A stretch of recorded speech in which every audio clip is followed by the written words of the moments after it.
اس تصویر کو ذرا غور سے دیکھیے۔ ایک بزنس مین نے خواب میں دیکھا کہ ایک شخص اسے بتا رہا ہے کہ تمہاری کمپنی کے مین گیٹ کے سامنے جو پھل بیچتا ہے اس کو عمرہ کرا دو۔ نیند سے بیدار ہوا تو اسے خواب اچھی طرح یاد تھا، مگر اس نے وہم جانا اور خواب کو نظر انداز کر دیا۔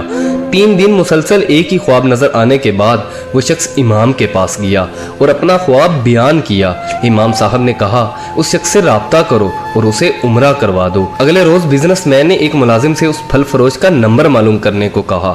بزنس مین نے فون پر اس پھل فروش سے رابطہ کیا اور کہا کہ مجھے خواب میں کہا گیا ہے کہ میں تمہیں عمرہ کرواؤں، لہٰذا اس نیک کام کی تکمیل کرنا چاہتا ہوں۔ پھل فروش زور سے ہنسنے لگا اور کہا کیا بات کرتے ہو بھائی، میں نے تو مدت ہوئی کبھی فرض نماز ادا نہیں کی اور تم کہتے ہو کہ تم مجھے عمرہ کروانا چاہتے ہو۔ بزنس مین اصرار کرنے لگا اور اسے سمجھایا کہ میرے بھائی میں تمہیں عمرہ کروانا چاہتا ہوں، سارا خرچ میرا ہوگا۔ خاصی بحث کے بعد آدمی اس شرط پر رضامند ہوا کہ ٹھیک ہے میں تمہارے ساتھ عمرہ کروں گا، مگر میرے تمام اخراجات تمہارے ذمہ ہوں گے۔ وقت مقررہ پر جب وہ ایک دوسرے کو ملے تو بزنس مین نے دیکھا کہ وہ واقعی شکل و صورت سے کوئی اچھا انسان نہیں دکھائی دے رہا تھا۔ اس کے چہرے سے عیا تھا کہ وہ نماز کم ہی پڑھتا ہے۔ اسے بڑا تعجب ہوا کہ یہ وہی شخص ہے جسے عمرہ کرنے کے لیے خواب میں 3 مرتبہ کہا گیا۔ دونوں مکہ مکرمہ کے لیے روانہ ہو گئے۔ میقات پر پہنچے تو غسل کر کے احرام باندھا اور حرم شریف کی طرف روانہ ہوئے۔ انہوں نے بیت اللہ کا طواف کیا، مقام ابراہیم پر 2 رکعت نماز ادا کی، صفا مروہ کے درمیان سعی کی، اپنے سروں کو منڈوایا اور اس طرح عمرہ مکمل ہو گیا۔ اب انہوں نے واپسی کی تیاری شروع کر دی۔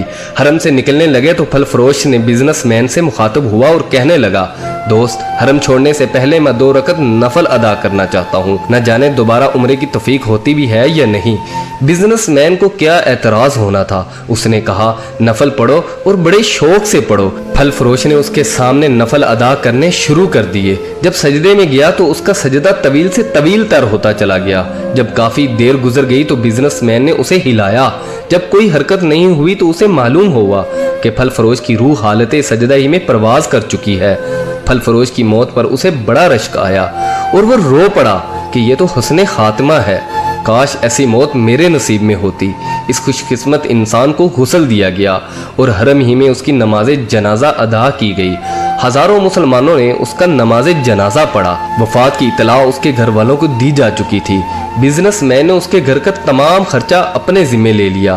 پھل فروش کی بیوی سے تعزیت کرنے کے بعد بزنس مین نے کہا میں جاننا چاہتا ہوں کہ تمہارے شوہر کی ایسی کون سی عادت یا نیکی تھی کہ اس کا انجام اس قدر عمدہ ہوا اور اسے حرم میں سجدہ کی حالت میں موت آئی۔ بیوی نے کہا بھائی میرا خاوند کوئی نیک آدمی تو نہیں تھا، میں اس کی کوئی خاص خوبی تو بیان نہیں کر سکتی، ہاں مگر اس کی ایک عادت یہ ضرور تھی کہ وہ ہمارے ہمسائے میں ایک غریب بیوہ اپنے چھوٹے بچوں کے ساتھ رہتی ہے۔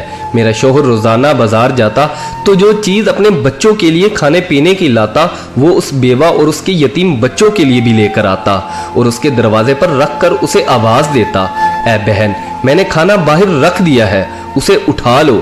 یہ بیوہ عورت کھانا اٹھاتی اور آسمان کی جانب سر اٹھا کر دیکھتی اور کہتی اے اللہ رب العزت آج پھر اس نے میرے بھوکے بچوں کو کھانا کھلایا ہے، اے اللہ رب العزت اس کا خاتمہ ایمان پر کرنا۔